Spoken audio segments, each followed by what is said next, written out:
The All Elite Podcast. Covering all the latest news and results from the AEW. Wait a minute. Sean Spears? Spears with a chair shot right to the side of the head of Cody. This is pro wrestling analysis as you've never heard before. Deathly Hallows! Might be it. 1, 2, 3, Kasabian! Coming to you every single week. So without any further delay, let's go all in and get the show started right now. Hello and welcome everybody to the AEW podcast. I'm your host Zach Perez at Spots High on Twitter. And what a Saturday evening last night was for AEW. Definitely a great pay-per-view in All Out. You can tell they were trying to go for a sort of WrestleMania type feel, and I think they delivered a great pay-per-view. I definitely think that it could have been a little overshadowed by Double or Nothing, but I think that the way that they had to come out strong with Double or Nothing and the shock of Jon Moxley, that's just always going to have a big impact. So I think the way that they put together a very interesting card last night and the performers that they did put out, it shows the type of product that you're going to get in about a month's time when they do go to TNT. So I think they did a great job of moving forward and getting some storylines developed for that and some interesting matches that are going to be coming to AEW on TNT as a result of this. But the first things first, we have to talk, of course, about the first AEW champion, who was, of course, Chris Jericho. He's going to be looking for his thank you more than ever, no doubt, after a really gutsy performance, I would say, against Hangman Page. I think that was a very well put together, very strong ring psychology between the two of them. I loved the fact that Chris Jericho took the cut over the eye in the same exact spot that Hangman had the cut from their previous match, which I thought was very, very smart. And then there were so many back and forths where one would look like they were about to hit their finisher. There was a dead eye from Page that ended up getting reversed, and then finally with the ending being the Judas effect, which is looking like a better and better finisher. It definitely started off a little rocky, and I myself, didn't really have a feeling that was going to stick too well. It just seemed like it was a little underwhelming as a finishing maneuver, but after the way that Hangman Page sold it in this match, it really looked devastating. And I really think that they probably should have made a little bit bigger of a deal about him becoming champion, and you can definitely see that in his reaction in the after show, as short as that was, if you watched it on YouTube after the show ended.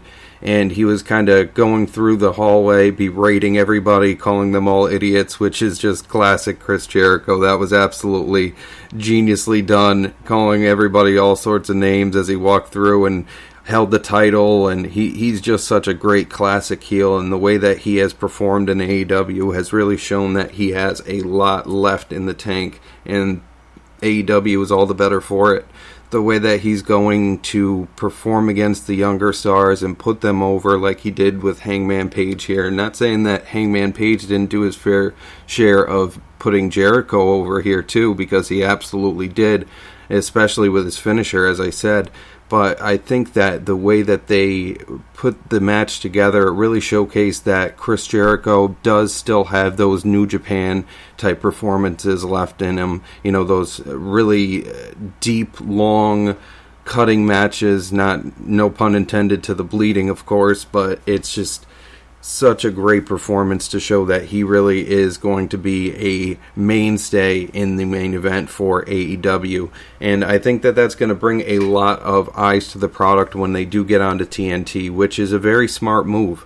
You get the casual fans who will hear the name Chris Jericho, and even some people who aren't wrestling fans still just associate the name Chris Jericho with wrestling. He's just become such a synonymous figure with the main event scene in WWF, and I mean, he held the WCW title, and it's just, he's had such an illustrious career with so many title victories and so many different promotions. It's just a great way to show that they are the new top dog as they want to portray themselves as, and I think that having Chris Jericho be their first champion is a great way of doing that, and saying that they are not afraid to have a heel champion and have the faces chase after that, which I always think is a great thing to have in wrestling, to have that dynamic, especially leading into television, where you can have all sorts of different performers come in and go after that belt that are faces. I mean, there's quite a bit of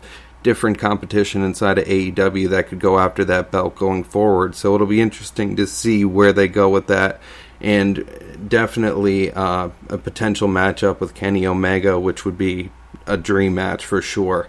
But looking back at the full card here, it was just absolutely great from top to bottom. I think even starting in the pre-show, the Women's Battle Royal did a good job of setting things up. It wasn't exactly the best performance that I've ever seen, but just overall, the way that they sold for each other, and I mean, you had Nyla Rose, who got about 10 or so eliminations inside of that match, which was a great way to sell her as sort of the top dog in the women's division, and sets her matchup with Rio up very well as well, because she's going to have that revenge for the fact that Rio did surprisingly pin her in that triple threat match not too long ago. So I think that really sets things up nicely for television on TNT, and you had some different surprise names that came into this match as well. You had ODB, you had Jazz, Mercedes Martinez showed up and got a nice pop from the crowd as well, and that was a really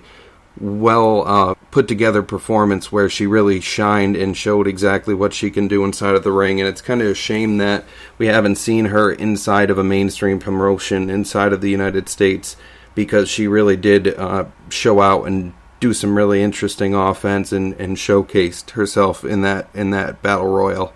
And then you also had Tenille Dashwood, which kind of is an interesting dynamic, because of course she is signed to Impact Wrestling, so one has to wonder if they have some sort of agreement or what exactly is going on there. If they are coming together to have an agreement like that, that'll be very interesting, because they did of course block Brian Cage from coming into the promotion at Double or Nothing, and I do expect in the future to see more Impact Wrestling performers come over, at least during their time when they're not, of course, doing television for Impact. But it would be interesting, if you start seeing some names like maybe Rob Van Dam, who appeared on the Raw reunion. That would be a definite dream scenario for, maybe another match with Chris Jericho, as they've had in the past. There's some great matches that could be had if they do have a work agreement between the two promotions. So let's hope that does is the case going forward. But ultimately, Nyla Rose, who was showcased so well in this match, did end up winning the match. She got the most eliminations. She was in from the beginning, I do believe, so that was definitely a way to set her up very well, especially going into the October 2nd show where this match will happen with Rio. It'll definitely be a homecoming for her because it's in her hometown, so it'll be an interesting setup for that, and they do have the history in the triple threat, as I've said as well. But going forward, the next matchup, which was one of the stars of the night, in my opinion, was Private Party versus Angelico and Jack Evans. This match was so high intensity, so many high flying spots, crazy springboards. There was spots where they were both going off the ropes at the same time. I mean, the great performances that both of the teams put on was absolutely captivating, and it really got the crowd going to start off the show. And I think that's exactly what you want from a pre-show match. You want to get the crowd into it, get them involved, get them starting to cheer, and get them starting to get excited for the rest of the card to come out. So I think this was an absolute showcase of what Private Party can do. But I also would like to see Angelico and Jack Evans get their first win. I don't think they've picked up a win so far, and it would be nice to see a great team like that, especially Angelico was performing insanely well in this matchup. Some of the reversals, and it was very classic luchador style wrestling where he was just doing flips to reverse, and such a great performance from both sides. But ultimately, Private Party did end up taking the victory, and kind of what I expected as well. But interestingly enough, they also debuted a new tag team finisher, the Gin and Juice, which might just be my favorite tag finisher name ever. That was an exceptionally named finisher, especially for Private Party, who, when they came down, they were announced as a combined weight of 24 ounces of cranberry and vodka, which was absolutely geniusly, whoever wrote that, whether it was them or somebody else, that was geniusly done. But overall, this match was a great performance. I think one of the best of the night. And to start off the pay-per-view with things like that just shows how much faith they have in the tag division, which I think is vastly underutilized in the WWE and has been for a very long time. Now, next up, we did get this Wardlow angle, which was very Punisher-esque, very action movie, and it wasn't bad, but there was definitely some corniness to it. It didn't quite sell quite well. I think that his name being Wardlow definitely plays a part in that, but he did look very, very good. I mean, the moves he was performing in this was very painful looking, and he definitely sold the fact that he's this big monster type, so with a kind of lack of giants inside of AEW, this can be a very good thing going forward. You know, was it perfect? No, it was definitely far from perfect, but ultimately you're going to have some missteps with angles, some missteps with the way that you portray characters, but as long as you're moving forward and trying to still establish talent in these ways, it'll still ultimately find a home on television product coming out where you want to also have something to break up the matches and make people interested in a sports entertainment-esque way without going too far away from the wrestling-first approach that AEW likes to go with. And ultimately, they did have a lot better production value overall for this show. The video packages were exceptional. The way that they presented the talent and had the pyro, and they definitely stepped up what was a sort of a sticking point with people as to what AEW needed to improve. And I think also worth mentioning with that is the fact that we did have Golden Boy on commentary instead of Alex Marvez. And I think that they had a very great chemistry between Excalibur, Jim Ross, and Golden Boy. That was all very well put together in the way that they bounced off each other. They had a great chemistry, so I think that would be a good team moving forward. Of course, we are going to get a different announced team with Schiavone going to AEW television alongside Jim Ross and Excalibur, but you may never know exactly what you're going to see. Maybe there's going to be a setup where they have different announcers for different parts of the television show, the way they did in WCW. That's something that has been floated around as an idea, so that could be something they go with, especially with an influence of a WCW announcer coming into the program. But then next up here we had MJF, who was just showcasing himself as a natural heel, just as he does. It just was a great little package to go with, and I think that was a nice little introduction for those who may not have seen him so far or were tuning into All Out for the first time. So that was a good showcase of the natural heel ability that he has. At StarCast, he had some great videos of him bantering back and forth with his crowd there, so definitely check that out if you're a fan of a natural heel, just really easily hateable individual, and that's a very interesting talent to have in the world of wrestling, and something that might go undervalued with the way that you do need to capture that. So definitely a great prospect who will definitely go very far in AEW for quite some time.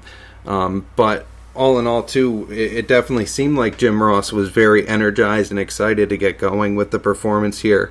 And one of the things that excited me equally was seeing that TV 14 up in the upper left-hand corner to open the show, which really got me excited for the fact that they are not going to be PG going forward, which is definitely an upgrade, in my opinion, from WWE. So that definitely seems like a great sign going forward with the way that they're going to deliver their product and differentiate themselves from the competition, with Vince saying, the blood and guts and all that. I think that this is a good step. It doesn't mean that they're going to be a bloody, gory promotion. It just means that they're willing to deliver a more adult product, which I think is a welcome breath of fresh air for a lot of people, and I think that's a lot of the reason why they've gotten such the attention that they have, because they're trying to recapture an audience who may have left after the Attitude Era or just want to harken back to that. It was a great time in wrestling, and there are some cringeworthy moments in that, so it definitely shows that not everything is perfect, but with them trying to deliver that type of wrestling back to a fan base that seems a little bit lost in this modern age of wrestling, I think that's a genius approach that is not talked about as much as it should be with AEW, with the comparisons of the way they do things, and I think that that'll be a sticking point with them when they do make it to Wednesday nights on TNT. But going into it, the opening video package was definitely great. Good collection of all of the YouTube content that they've delivered so far. So if you've caught up on that, you kind of saw a lot of what was going on there already, but it didn't make it any less well put together. The way they combined everything, shortened it, delivered the bullet points, so to speak, kind of the cliff notes delivery of exactly what you were going to see and what made the matches what they were. But we did open with Luchasaurus, Marco Stunt, and Jungle Boy versus SCU, and that was an absolute amazing performance out of all the individuals involved, and a sort of coming out party again for Luchasaurus in terms of getting a huge pop. The hot tag where he came in, it was just so well delivered, and I mean, the guy is like a create a wrestler that you would make in like SmackDown Here Comes the Pain, where you just get to do whatever moves you want, and it doesn't matter how tall you make your guy. You can just go in there and do standing moonsaults, choke slams, roundhouse kicks, all sorts of things like that, and it's just insane the things that he does inside of the ring, and the crowd definitely made that a point to let him know that he was putting on an excellent performance, and that's always great to see. I mean, you had him doing a one-step springboard rolling senton off the ropes, which was just extraordinary. If you haven't seen that, I'm sure you can find it on any GIF-related page with AEW, whether it's on Twitter or wherever. It was just such an instant classic kind of moment where you saw him tumbling over the top. It's just crazy the way that he flips through the air at the size that he is. And one of the things that's worth mentioning, too, is just how consistent a performer Christopher Daniels has been throughout the years. I mean, his talent is exceptional. The way he kind of helped create the X Division and TNA, and the matches that he had with AJ Styles there, and the matches that he's been having with SCU and AEW. I mean, he's helping put that tag team division on the map. And once again, I think that's a great way that AEW is going to showcase their own type of wrestling with the way that they've delivered such an intense repertoire of tag team action. It's definitely going to be a sticking point with what they're trying to show on television and what they're trying to deliver going forward as a promotion. This match had that big fight feel, and ultimately I think it kind of shocked the crowd that SCU did take the victory here. And I think that that's a kind of double-edged sword. You could have given Luchasaurus, Marco Stunt, and Jungle Boy the victory, but I think it's the smarter long-term play to give SCU a win, especially with the record keeping. It just keeps them as a formidable tag team that can help put over some new talent, maybe bringing in LAX as they did later on in the show, which we'll get to. That would be a great matchup to get them going and get a victory to make them look more formidable than they already did with their surprise appearance here at All Out. Next up, Kenny Omega versus Pac, which I think was a little interesting that they placed it so early in the card. I think that it may have suffered from that a little bit because it was supposed to be such a big matchup when it was originally Kenny Omega versus Jon Moxley. So maybe that was the thinking behind it, that they were trying to say that it's not going to be as big of a performance, but I think that with Kenny Omega being the star that he is and being very widely appealing to a very hardcore audience that AEW does bring in a lot of, I think that would have been a smarter move to move that down the card, and I think that's kind of a theme going forward, that the match placement was a little off for this card, and I think that's why for some people it did kind of fall a little bit flat. But I think it's just the way that they put things together. I love this pay-per-view, and I think that it was a great overall show, and just some of the placing of the matches definitely made them not pop as much as they should have from the crowd. All that being said, I think that this matchup still ended up being something of a hidden gem. The way the crowd reacted didn't quite match as well as the matchup actually was visually. So you could see a great back and forth contest, very New Japan-esque in the way that it started, some outside of the ring brawling, each trading plenty of offense back and forth. Then you started to see some of the flip reversals from Pac, and this one in particular that just absolutely defied any sense, where he popped up right after ducking a kick. That was just craziness. But all in all, there was some great high spots as well, like my Twitter handle is named after, which I of course love. So, you saw a moonsault to the outside, which looked absolutely crazy. Pac looked like he legitimately hurt his leg because it bounced off the barricade, and that just makes for a really sick looking instant replay that they played afterwards, which just showed you kind of bounced his leg right off of that, so that looked intense. And then right after that, he climbs right up and hit a perfect 450 splash, so it was like nothing had happened, which was great as well. I thought that kind of showed the resilience that Pac was looking for.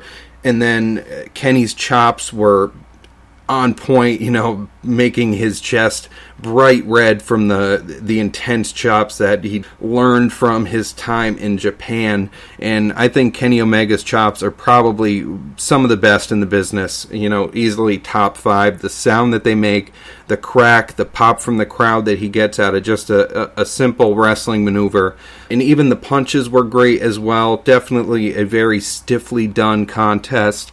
The kick into the turnbuckle was great. The power bomb to the turnbuckle. Then there was a face buster where he kind of dipped underneath and threw him into the turnbuckle. So what a great mix of moves that were performed there, and showed off a very diverse moveset that both individuals have, and a lot of great V triggers, and it definitely felt like Kenny Omega was going to pick up the victory. I thought going into this that he was going to win this, but then you had a brutalizer locked in by Pac that just looked absolutely intense. The look on both men's faces, he was cranking it back, and Kenny Omega just kind of slowly fell off of his feet and landed downward as if he had just passed out from being choked so viciously, and it sold the finish amazingly. Set up a very interesting situation where maybe Pac is looking like a contender for world champion after this, which may have been some of the original plan instead of Hangman Page before he kind of ducked out as well. So I think that'll be a great matchup if that's the case, and the finish just really sold a great overall performance from both individuals here. And next up, we have my personal favorite match of the night in my book, which was the Cracker Barrel Clash, which was very interesting. It played into the match very well later on, as we got to see, and I think that the performance by Darby Allin, Joey Janela, and Jimmy Havoc here was absolutely brilliant. They started right off the match. Jimmy Havoc immediately flipped them both off, went right into the side of the ring, and started looking for the weapons, and I think that was just the perfect way to handle this, immediately making it a no disqualification, not saying it was, but just saying, these wrestlers aren't going to be contained. We're not going to bother with a disqualification. I thought that was a very smart play, and this matchup really showed how far intense they're willing to go with the hardcore style people that they have on their roster.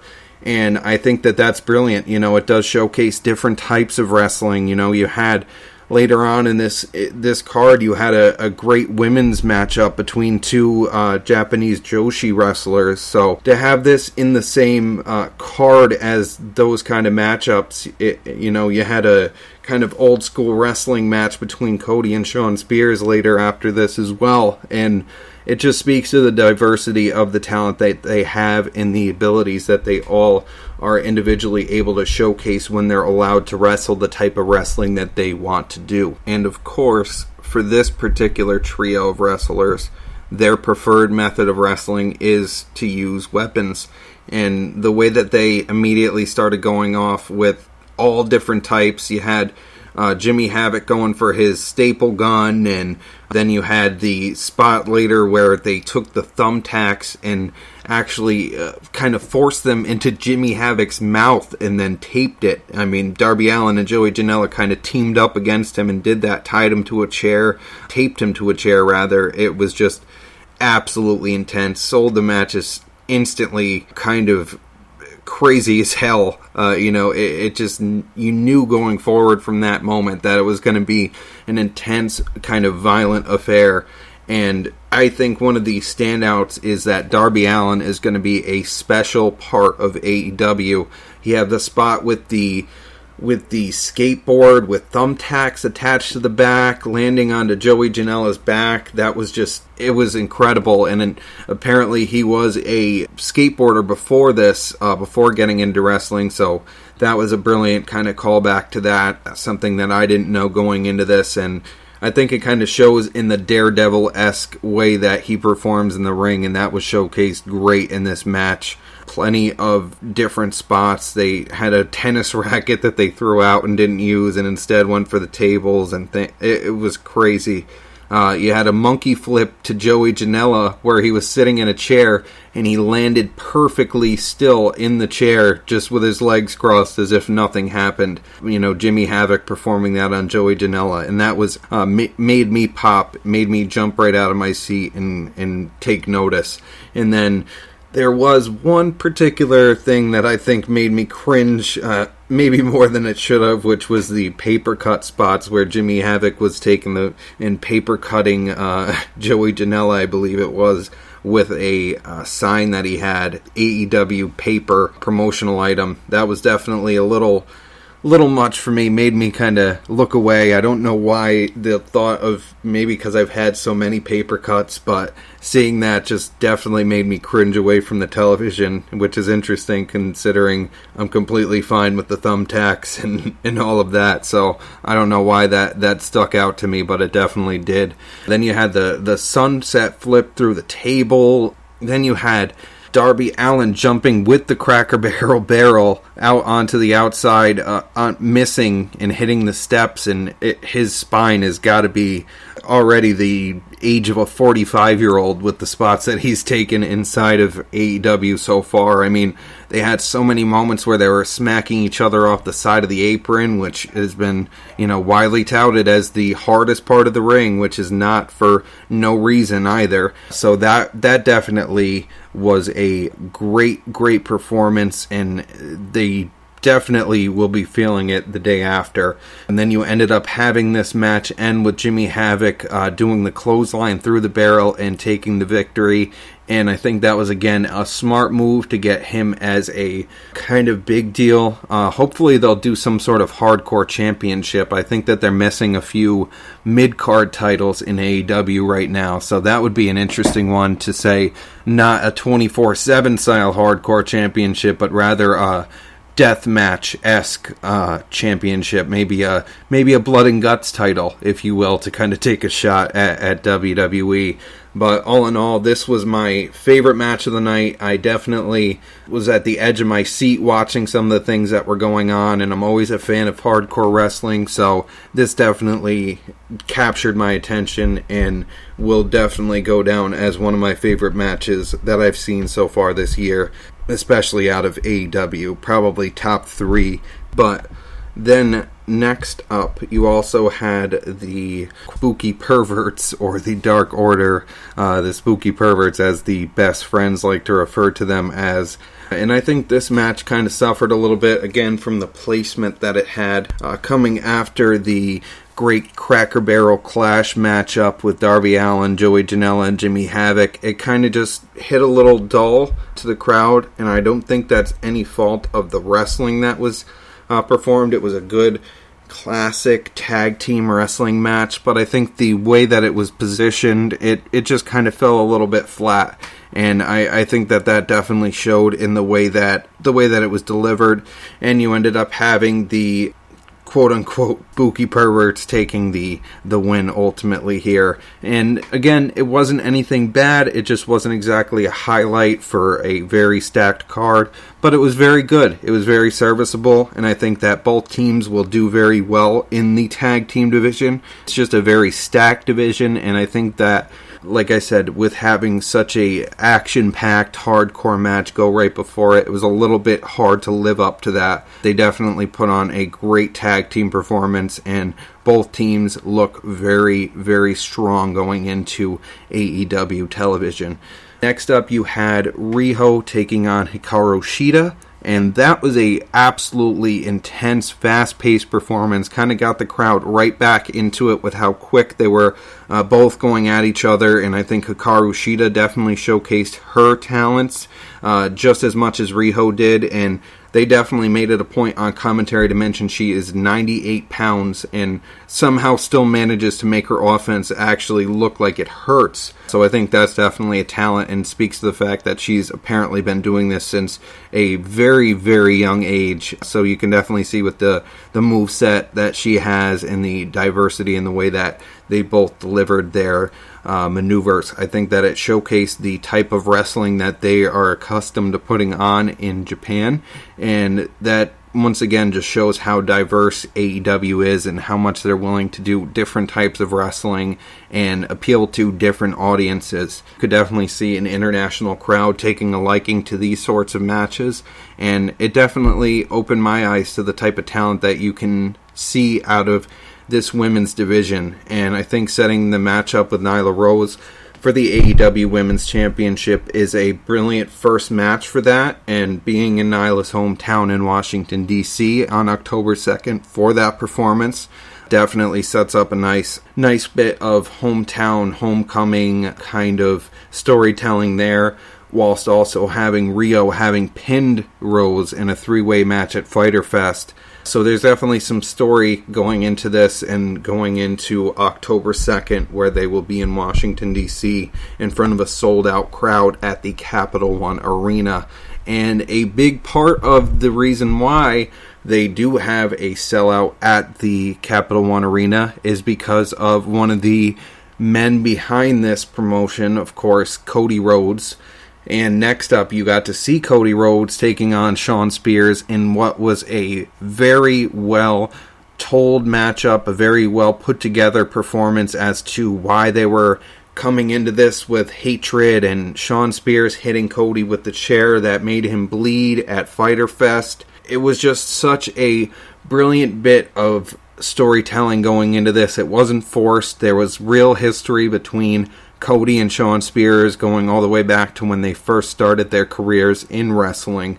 So just having that natural heat just shows the type of booking and the type of matches that AEW is going to set up, and I'm a big fan of the way they've done that so far.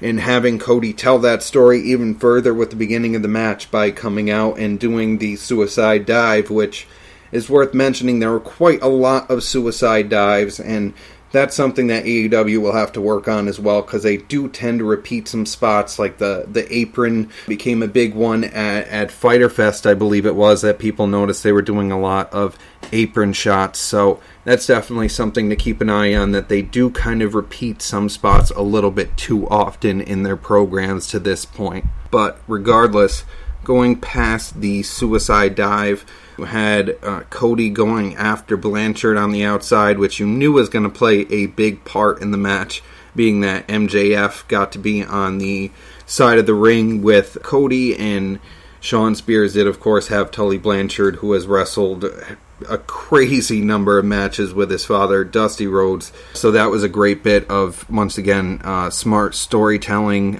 leading into this, and it definitely got involved quite early. Then you had the moment where Earl Hebner definitely showcased his abilities as one of the most interesting storied referees in all of wrestling history. Looking at all types of things, like him running out of the arena after a certain matchup with Bret Hart, if you all remember that. But anyway, you got where he started yelling at Spears, who was attempting to use Cody's belt on him, which had been a previously done thing, I believe, in Fyter Fest, where Cody had gotten beat with his belt by Darby Allin. So that was another good callback to that. But after Hebner took the belt, Blanchard passed Spears his own belt on the side of this, allowing him to attack Cody and leave some pretty nasty looking welts on his back. Both men ended up bright red from the chops and the brawling, and it was definitely an old school whooping ass kind of performance, where it didn't look like they were in there wrestling a technical match. They were hating each other and looking to beat the other one until they couldn't get up, and that was just well told by both individuals and well sold by both individuals. The selling in this match was brilliant. But then you had Cody hitting Crossroads, where after some getting hyped and getting back into the matchup after he started getting beat with the belt, it was towards the end of the beatdown with that he started kind of getting his second wind and coming after Spears for that. So then you also had Blanchard and MJF kind of getting into it after he hit a Crossroads, and Blanchard prevented a 3 count after one of those. And of all people who ended up coming into this contest, not CM Punk. He was not here this evening.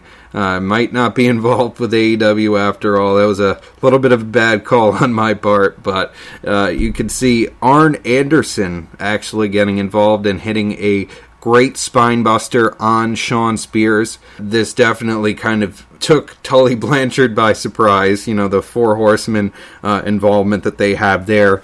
And you could see him kind of chase after and be flabbergasted by the fact that we just saw Arn Anderson return and hit a spine buster more perfect than most people on WWE television can do these days. So very well sold by Shawn Spears, and they made that look picture perfect and put the crowd at a huge pop moment.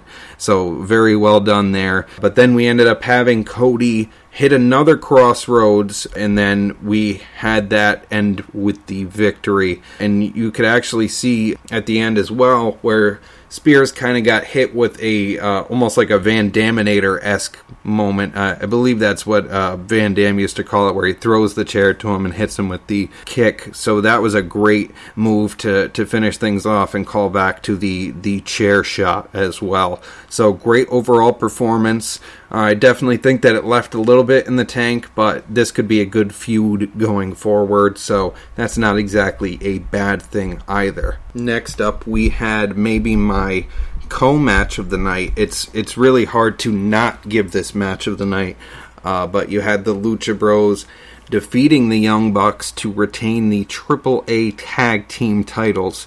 And this match just captivated the crowd, harkened to the days of the TLC matches with the Dudleys and the Hardys and Edge and Christian, and the things that they were willing to do. You had Canadian Destroyer off of a ladder through a table, and so many spots in this match that just made me pop out of my seat and just feel like I was a kid on Christmas morning opening Christmas presents, one after the other. There was just so many different moves that just looked absolutely incredible. The selling by both teams were great. You had some worries that Phoenix would be suffering a little bit from an injury, showed absolutely no signs of that.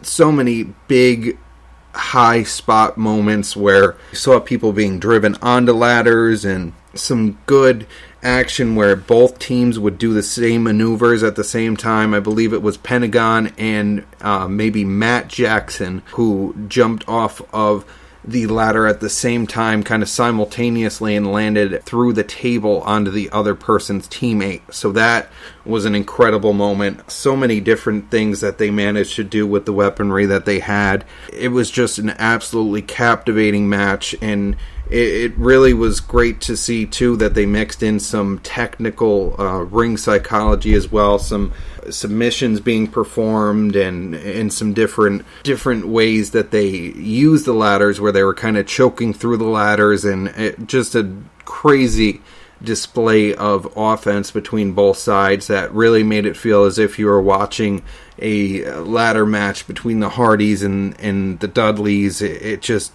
was so well performed by both teams, and it just shows to, again, how much they focus on tag team wrestling and making it feel like a huge part of what they're going to see in the main event. So this coming before the main event definitely made a lot of sense, and definitely delivered in terms of being in that spot. And one interesting bit to note as well is the fact that we did indeed see Pentagon get unmasked in this. You didn't actually see his face revealed or anything. It was covered up. But that was definitely an interesting choice given the luchador background of Pentagon Jr. and the importance of the mask to him. And the whole basis of his zero fear is the fact that he had no fear in taking that mask because Pentagon 1 did die inside of the ring. So I think that was a very interesting choice to have that very kind of special thing to him be used in a way to deliver some tweener heat, I guess you would call it, with the Young Bucks, as they've kind of come to showcase with the match that they had with Dustin and Cody as well. So they continue to blur the lines between face and heel, and I think that'll be a sticking point with their product, that they're not going to have these defined roles. People are just going to act like people, and they're going to have some people that they hate and act a little more vicious towards, and they're going to have some people that they want to align with and help in certain circumstances and not others. And I think that's very dynamic. It allows for some great storytelling and makes it so that it's not so clear-cut how things are going to always go. So very well played in that respect.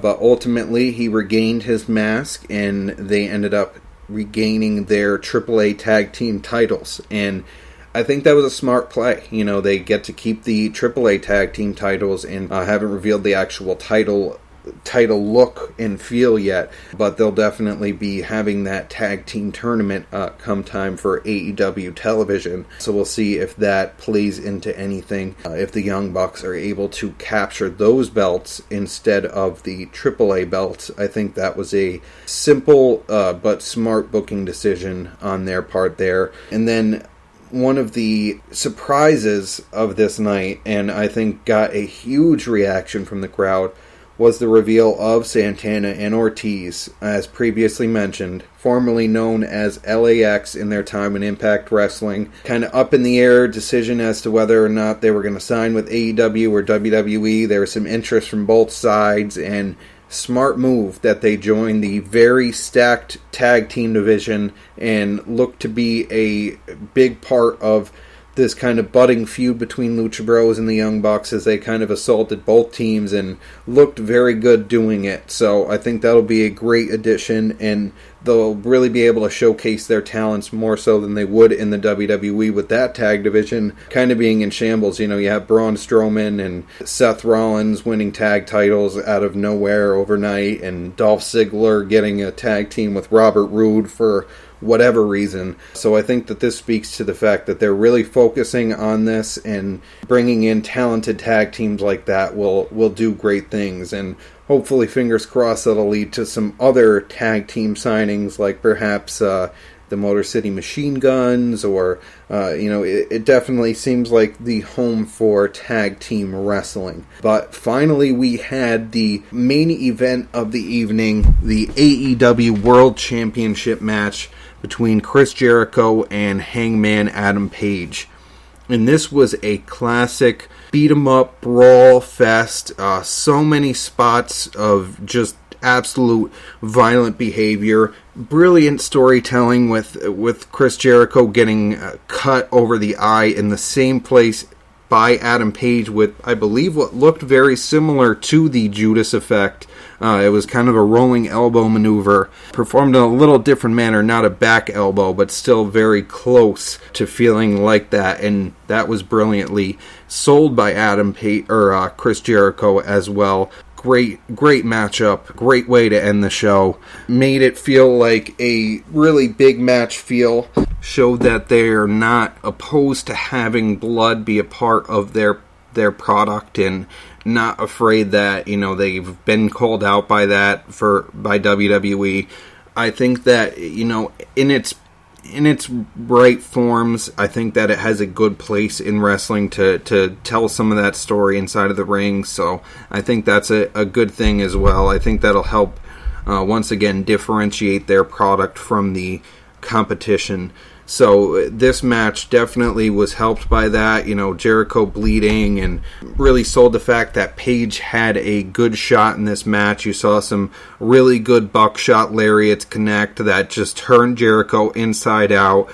Some escapes from the walls of Jericho, some kick out of a Deadeye, just so many different things where you could see callbacks to different moments in their feud as well. They went at each other with an intensity that sold the fact that they were feuding with each other, and it really made Adam Page look like $1 million, even though he did ultimately end up taking the loss, as he did attempt to, I believe, hit another buckshot lariat or something like that, where he was coming off the ropes and he got hit out of nowhere with the Judas effect, and I think that was by far the best Judas effect that we've seen so far, and sold it more to me as a finish now. I wasn't exactly thinking it was an impactful maneuver, but seeing the way that he got hit with it and the way he went down, and sold it as if he was being knocked out inside of an MMA octagon. I think that was very well done, and I think this decision to crown Jericho as their first champion is the smartest move. Adam Page is going to be a star in their promotion, definitely going to get another shot at the title in the future, and a reign in the coming months and years, however long it takes. He will definitely have that belt at some point, but allowing Jericho to have that belt, not necessarily build it, but just to show his name value added to that title, and say that he was the first champion, put some eyes on the product, makes people interested, and ultimately that's what you need to do in wrestling. You need to sell tickets, you need to get the fans involved and interested, and I think AEW has done a good job by doing that with Jericho as their first champion. So overall, a great performance. I think that this pay-per-view left a little bit in the tank. I think that it was a little less, no pun intended, but a little less all out than Double or Nothing was. And I think that going forward, that's to help build things for the television debut on TNT, which is, of course, a huge deal in how successful this company will be. So it's a smart play. I think that this pay-per-view didn't suffer from any of that. It was still an absolutely fantastic pay-per-view but it'll definitely be interesting to see how big they go for their TNT debut, which is coming up in just about a month's time. But all in all, I am a huge fan of what they've been able to deliver. This whole card had so much diversity, so many different types of matchups. You had the women's match, you had the women's battle royal, which was great as well. The hardcore matchup with Darby Allin, Joey Janela, and Jimmy Havoc. So many different types of stories were told in the ring, but ultimately it was a great showcase of wrestling in its purest form, which is just allowing the talent to go out there for long matches, maybe 20 minutes, 30 minutes at a time, and just showcase what they've been learning their whole careers how to do. And I think that that will be the theme for AEW going forward, and I'm excited to be delivering that to you and reacting to it as their product develops and gets better and better throughout the weeks, I'm sure. And I'm sure there are still some big names left to be announced, with them saying that 60% or so of their roster is still unannounced, and now this potential deal with Impact to have talent working back and forth. Perhaps we see, John Morrison or John Hennigan, Johnny Impact as he's known in Impact, goes by many different surnames. Perhaps, Johnny Elite will be the next one. I've recently wrote an article about this as well, so I definitely think that there's some potential names that will kind of shock people, and I think that they're going to keep putting out all the stops and making a great wrestling performance, which is what we can all hope for as fans when we are delivered wrestling. I think we all want the absolute maximum best potential show possible, and I think AEW has done a good job of showing that that's what they're going to do, and I think that they've consistently kind of showcased wrestling above all else. Let the storytelling be done in the ring and in the build-up to the matches. And I think that's a brilliant way to captivate a different audience than what WWE is going for now with the PG era. So, all in all, a great show, a great way to kick off this podcast, and thank you all so much for listening, for all of you that have taken the time to go through this hour or so that I've been talking about my new love of All Elite Wrestling. I think that this promotion will do nothing but good things going forward, and I will be here to let you know what those great things are. And once again, thank you so much for listening. I've been your host, Zach Perez, at Spots High on Twitter. And for now, goodbye and good night. Goodbye and good night. Goodbye and good night. Goodbye and good night.